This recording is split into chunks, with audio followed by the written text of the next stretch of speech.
जीवन के चौराहे पर खड़े होकर कल्पना कीजिए, जहां हर रास्ता वादों और खतरों से भरा पड़ा है। अब भगवत गीता की उस प्राचीन पुकार को सुनिए, जो एक कालातीत मार्गदर्शक है। सभी प्रकार के रिलीजनों को त्याग दो और केवल मेरे शरण में आ जाओ। मैं तुम्हें सभी पापपूर्ण रिएक्शनों से मुक्त कर दूंगा। मत डरो। भगवान कृष्ण के अर्जुन से कहे, ये गहन शब्द केवल एक संवाद नहीं है, बल्कि मुक्ति चाहने वाली हर आत्मा को दिया गया एक सार्वभौमिक समाधान है। समर्पण करने का क्या अर्थ है? इसका मतलब कर्म या जिम्मेदारी छोड़ना नहीं है। यह आपके जीवन पर अहंकार की पकड़ को छोड़ने के बारे में है, उन अटैचमेंटों को त्यागने के बारे में जो आपको दुख और सीमाओं से बांधती हैं। जब कृष्ण कहते हैं सभी प्रकार के रिलीजनों को त्याग दो, तो वह हमें एक्शन कांडों और हठ रिलीजनता से परे देखने, उस दिव्य एलिमेंट से सीधे जुड़ने का आग्रह कर रहे हैं।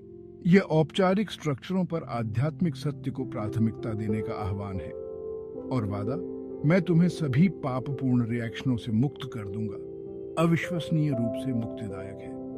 इसका तात्पर्य दिव्य सुरक्षा और स्वतंत्रता के आश्वासन से है, यदि हम अपना अविभाजित विश्वास दिव्य में रखते हैं। इसलिए जब हम जीवन की जटिलताओं के माध्यम से आगे बढ़ते हैं, तो आइए हम परम स्वतंत्रता के इस दिव्य निमंत्रण पर विचार करें। आइए हम सच्चे समर्पण की यात्रा को अपनाएं, जहां भय विलीन हो जाता है और मुक्ति का इंतजार रहता है।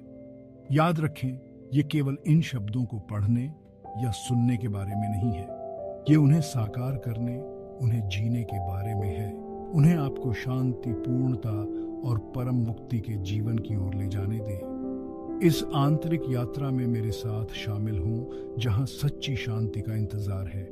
आइए हम आध्यात्मिक पथ को एक साथ अपनाएं, क्योंकि समर्पण में ही हमें सच्ची स्वतंत्रता मिलती है।